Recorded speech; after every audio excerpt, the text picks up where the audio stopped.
السلام علیکم ورحمۃ اللہ وبرکاتہ۔ محترم سامعین، آج کے ٹاپک میں معاشرے کے اندر جو نظر آنے والی برائیاں ہیں اس پر تھوڑی سی مختصراً گفتگو آپ حضرات کے سامنے حاضر خدمت ہے۔ کسی کو تنقید کرنا مقصود نہیں ہے، نہ ہی یہ ہماری تربیت ہے اور نہ ہی ہمیں اسلام اس بات کی اجازت دیتا ہے۔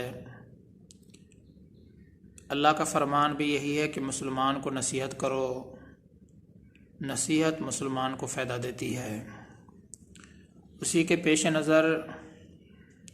معاشرے کے اندر جہاں بہت ساری اور برائیاں پائی جاتی ہیں، ایک برائی یہ بھی ہے کہ اب ہماری جو قوم ہے، نبی علیہ الصلوۃ والسلام کی جو امت ہے، اب یہ میراثیوں کے ساتھ بہت خوش ہے۔ ایک جگہ جانا ہوا، وہاں جب دیکھا ڈھولکیوں والوں کو اور میراثیوں کو شادی پر لوگ ان کے اوپر پیسے پھینک رہے تھے بہت ہی زیادہ، اور بڑی خوشی کا اظہار کر رہے تھے۔ باپ سے بھی یہی سننے کو مل رہا تھا کہ میرا بیٹا ہے، میری خوشی ہے، اور ہزاروں روپے جو ہے نا لوٹانے اور قربان کرنے کی باتیں ہو رہی تھی۔ اور اسی طریقے سے بھائیوں سے بھی یہی کچھ سننے کو ملا، دوستوں سے بھی یہی کچھ سننے کو ملا کہ ڈھولکیوں والوں پر، میراثیوں پر بہت سارا پیسہ نچھاور کیا جا رہا تھا۔ محترم سامعین، اگر اللہ تعالیٰ نے کسی کو دیا ہے تو ہماری یہی دعا ہے، اللہ تعالیٰ ہر مسلمان کو زیادہ دے، کسی کا محتاج نہ بنائے، اللہ پاک کسی کو کوئی دکھ نہ دے، ہر وقت ہر انسان کو اللہ پاک خوشیوں سے اس کی جھولی بھر دے۔ لیکن جو اسلام کے خلاف جو بات ہوگی، جو انسان اسلام کے خلاف کوئی بھی کام کریں گے تو علماء اس پر نصیحت ضرور کریں گے، باقی آگے قوم کی مرضی ہے، قوم جو کچھ بھی کرے۔ یہی قوم جو میراثیوں پر لاکھوں روپے خرچ کرتی ہے، جب زکوٰۃ دینے کی باری آتی ہے، کبھی بھی ایسا ہماری نظروں نے نہیں دیکھا۔ شہر میں اگر لوگ اس طرح کرتے ہیں تو اللہ ہی بہتر جانتا ہے، لیکن دیہات میں ہم نے ابھی تک ایسا نہیں دیکھا کہ کوئی آدمی اللہ کے اس حکم پر عمل کرتا ہو جس کا تذکرہ نماز کے ساتھ قرآن مجید کے اندر کیا گیا ہے کہ زکوٰۃ کی ادائیگی کرو۔ زکوٰۃ ایک بہت بڑا عمل ہے، اسلام کے اندر کتنا یہ اہمیت رکھتا ہے ہر انسان جانتا ہے، لیکن سینکڑوں ایسے لوگ آپ کو نظر آئیں گے، دیہات میں تو سارے تقریباً ایسے لوگ ہیں، ان میں سے الا ماشاء اللہ اچھے لوگ بھی بہت سارے ہیں جو زکوٰۃ ادا کرتے ہیں، لیکن اکثریت کی بات ہو رہی ہے وہ جن کو زکوٰۃ کا پتہ تک نہیں ہے۔ اللہ کے اس حکم کو اتنا پامال کیا جا رہا ہے، یہ آپ خود ہی اس کا اندازہ لگا سکتے ہیں۔ یہی قوم جو لاکھوں روپے میراثیوں پر لوٹا سکتی ہے، فضول خرچ کر سکتی ہے، اپنی جائیداد کو ڈھولکیوں والوں پر لوٹا سکتی ہے، یہی قوم اللہ کا حکم مان کر زکوٰۃ ادا نہیں کرتی۔ اس کے بالمقابل آپ جب عشر کی باری آتی ہے تو دیکھ لیا کرو کہ جب اللہ تعالیٰ کا حکم عشر کا متوجہ ہوتا ہے، آپ دیہاتیوں کو دیکھو گے تو جو اپنی جائیداد کو، اپنی گندم کو سمیٹ رہے ہوں گے، اللہ کے نام کی وہ علیحدہ نہیں کریں گے۔ جو عشر ان کو دینا ہے، ان کو عشر کا پتہ تک نہیں ہے، نہ ہی وہ نکالتے ہیں۔ اگر کوئی محتاج، اگر کوئی غریب، اگر کوئی بے سہارا ان کے در پر جا بھی پڑے کسی طریقے سے، اس کو دھکے دے کر اور اس کو رسوا کر کے وہاں سے جس طریقے سے اور بے دردی کے ساتھ اس کو نکالا جاتا ہے، تو یہ بھی سب کی آنکھوں کے سامنے ہے۔ عشر بھی ختم، اس قوم نے عشر کو ختم کر دیا ہے، اس قوم نے زکوٰۃ کو ختم کر دیا ہے، اور اسی طریقے سے فطرانے کی باری آتی ہے رمضان المبارک میں سینکڑوں لوگ ایسے ہیں جو ہماری نظر سے گزرے ہیں، ان کو فطرانے کا بھی پتہ نہیں ہے۔ جس کو فطرانے کا پتہ نہیں ہے تو فطرانہ کیا ادا کرے گا؟ الغرض فی سبیل اللہ، جو اللہ کا نام ہے، جس پر سینکڑوں جانیں بھی قربان ہیں، جس پر انسان کی مال و جائیداد بھی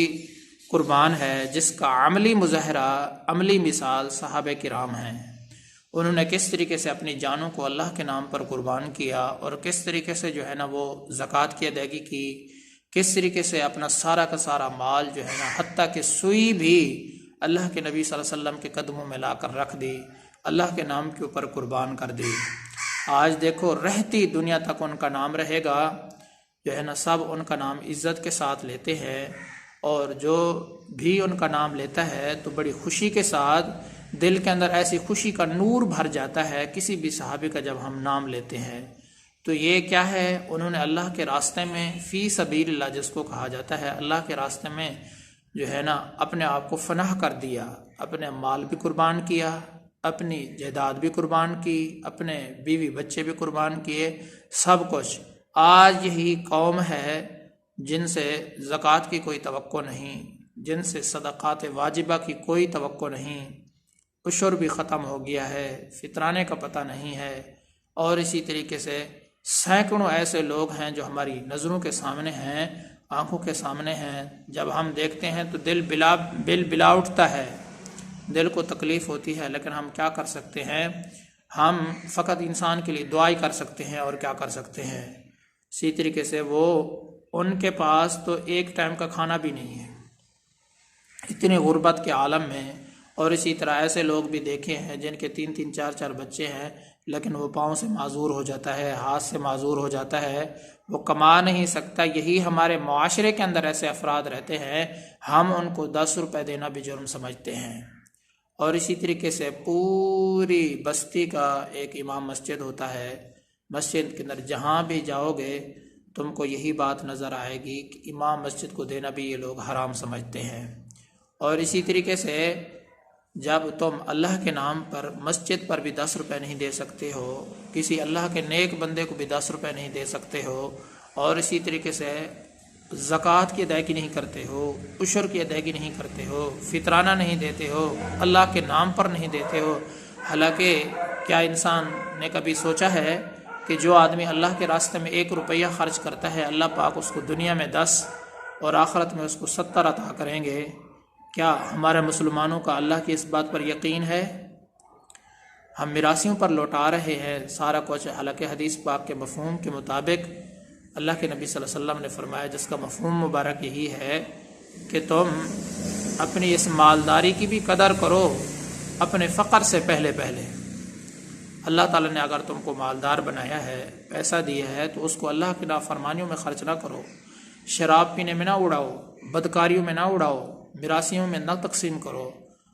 اگر تم سے ہو سکے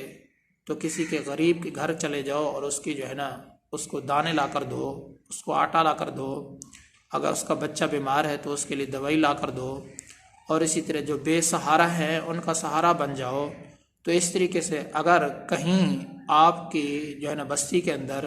کسی شہر کے اندر اگر امام مسجد رہتا ہے تو اس کی خدمت کرو، اور کہیں آپ کے مسجد کے اندر اور اسی طریقے سے آپ کے شہر کے اندر علماء کرام کا بسیرا ہے تو وہ ان کا وجود اللہ تعالیٰ کی رحمت ہے، تو ان کی تم امداد کرو۔ تو اس طریقے سے جو اللہ تعالیٰ کے نام پر دینے سے انسان کو کبھی بھی، جس نے اللہ کے نام پر دیا ہے تو وہ کبھی ناکام نہیں لوٹے گا۔ اللہ تعالیٰ اس کو دنیا کے اندر بھی بہت کچھ عطا فرما دیں گے، آخرت میں تو ویسے ہی اس کو اجر ملنا ہے۔ تو اللہ تعالیٰ نے قرآن مجید کے اندر بھی یہی ارشاد فرمایا ہے، جو کچھ تم اپنے لیے آگے بھیجو گے اس کو تم پالو گے، وہ تمہارا ضائع نہیں ہوگا۔ تو محترم سامعین، یہی امت ہے، یہی قوم ہے جس کے لیے نبی پاک صلی اللہ علیہ وسلم نے سینکڑوں دعائیں مانگی، رات کو روئے، دن کو روئے، دوپہر کو روئے، ہر وقت اسی امت کی جو ہے نا پرواہ کی۔ آج یہی امت ہے جو ایک مرتبہ نبی علیہ الصلوۃ والسلام پر درود پڑھنا بھی گوارا نہیں کرتی۔ یہی امت ہے